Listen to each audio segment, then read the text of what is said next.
നമസ്കാരം. ബി.ജെ.പി. രാജ്യവ്യാപകമായി തിരംഗായാത്ര ആരംഭിച്ചിരിക്കുന്നു. രാജ്യത്തിന്റെ വിവിധ പ്രദേശങ്ങളിൽ മെയ് 13 മുതൽ 23 വരെ നടക്കുന്ന തിരംഗായാത്രയിൽ വീരസൈനികരുടെ ആത്മസമർപ്പണത്തെയും ധീരതയും ആദരിച്ചുകൊണ്ട് അവരോട് നന്ദി പ്രകാശിപ്പിക്കുകയും അതിലൂടെ ദേശീയതയും ഐക്യത്തെയും ഊട്ടി ഉറപ്പിക്കുന്നതും ലക്ഷ്യമിടുന്നു. ദേശീയത, ഐക്യം, രാജ്യത്തിൻ്റെ പരമാധികാരം എന്നിവ നിലനിർത്തുവാൻ ബഹുജനങ്ങളുടെ ഭാവനാപൂർണമായ പങ്കാളിത്തം ആവശ്യമാണ്. ഓപ്പറേഷൻ സിന്ദൂരിൽ സൈന്യം കാഴ്ചവെച്ച ശക്തമായ ആക്രമണ ഉത്സുകതയും പാകിസ്ഥാൻ എന്ന ഭീകര രാഷ്ട്രത്തിനെതിരെ നേടിയ ആധികാരികമായ വിജയത്തെയും അനുമോദിക്കുവാൻ കൂടിയാണ് തിരംഗായാത്ര ഭാരതത്തിൽ ഉടനീളം സംഘടിപ്പിക്കുന്നത്.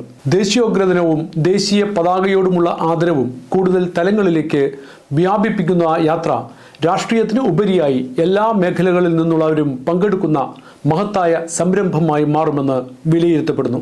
പാർട്ടി പതാകകൾ ഒഴിവാക്കി രാജ്യത്തിൻ്റെ ത്രിവർണ്ണ പതാകയും കൈയിലേന്തിയായിരിക്കും ഓരോ അംഗങ്ങളും തിരംഗായാത്രയിൽ പങ്കെടുക്കുക.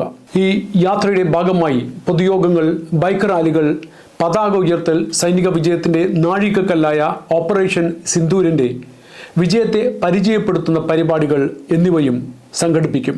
മെയ് 7-ാം തീയതി വെളുപ്പിന് തുടങ്ങി 3 ദിവസം കൊണ്ട് പാകിസ്ഥാൻ എന്ന തീവ്രവാദ രാജ്യത്തിനെ തരിപ്പണമാക്കിയ ടെക്നിക്കൽ യുദ്ധരീതിയുടെ സമാനതകളില്ലാത്ത പ്രദർശനം അവസാനിക്കുമ്പോൾ 9 ഭീകര ക്യാമ്പുകളും 13 എയർബേസുകളും ഇന്ത്യയിൽ തീവ്രവാദത്തിന് നേതൃത്വം നൽകിയ 100ഓളം ഭീകരരെയും സൈന്യം ഇല്ലാതാക്കിയിരുന്നു. തിരിച്ചടിയിൽ നിന്നും പാകിസ്ഥാൻ കരകയറിയില്ലെങ്കിലും അവിടെയുള്ള ജനങ്ങളെ വിഡ്ഢികളാക്കുവാനുള്ള ശ്രമമെന്ന നിലയിൽ ക്രിക്കറ്റർ ഷാഹിദ് അഫ്രിദിയെ പോലെയുള്ളവർ പാകിസ്ഥാനിൽ വിജയയാത്ര നടത്തി ലോകരാജ്യത്തിനു മുമ്പിൽ അപഹാസ്യരായിക്കൊണ്ടിരിക്കുകയാണ്.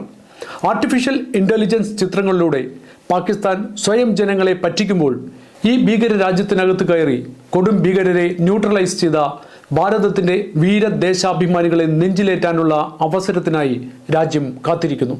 ഇതൊരു പുതിയ ഇന്ത്യയാണ്. അടിച്ചാൽ തിരിച്ചടിക്കുന്ന, ഭസ്മീകരിക്കുന്ന ഇന്ത്യ. സ്വദേശാഭിമാനികളുടെ സ്വകാര്യ അഹങ്കാരമായ ഇന്ത്യ. സിന്ദൂർ ഒരു പേര് മാത്രമല്ല, ഒരു രാഷ്ട്രത്തിൻ്റെ തീവ്രമായ വികാരമാണ്. രാഷ്ട്രചേതനയുടെ അണയാത്ത തീനാളമാണ്. നമ്മുടെ സഹോദരിമാരുടെ സിന്ദൂരം മാച്ചതിൻ്റെ അനന്തരഫലം എന്താണെന്ന് തീവ്രവാദികളും അവരുടെ സ്പോൺസേഡ് രാഷ്ട്രങ്ങളും ഇപ്പോൾ തിരിച്ചറിഞ്ഞു തുടങ്ങിയിരിക്കുന്നു. ജയ് ഹിന്ദ്.